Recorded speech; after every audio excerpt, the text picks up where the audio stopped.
Poboyspecial here. Yes, we're back at it with the zombie skulls. What are we shooting today? We're back with our infamous Black Widow. That's right, Black Widow. And what are we shooting today? We are shooting the 22 Remington. That's right, there it is, 22 Remington.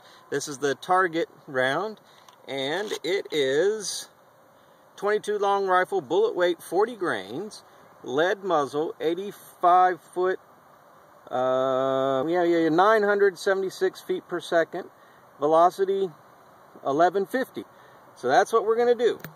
All right, let's see what this Remington Target, 22 Target, will do to that zombie skull, and then measure the blood spatter.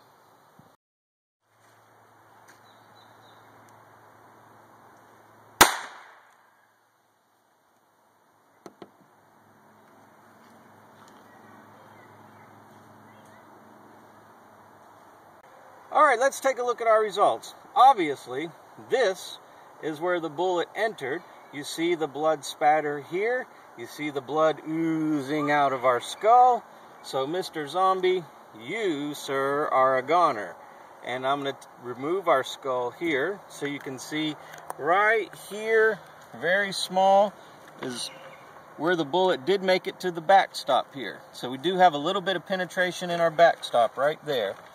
And you can obviously see the blood spatter. So, how well did this round do? It took care of our zombie. We'll give it a ZSP rating of, let's say 3. So there you go.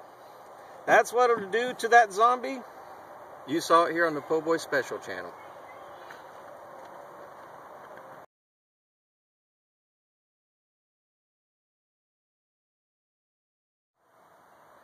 Alright, we were fixing to clean up all this blood spatter here, and we noticed something very cool, very interesting.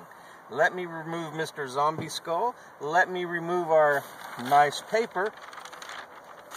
You will notice, obviously, another zombie target we've shot right here, that it pulled the zombie brain matter into the backstop right here. The blood spatter went through the target and into the backstop. Very, very cool. Now that's what I call a zombie stopping potential. That's why we gave it a 3. Both of those zombies are gone.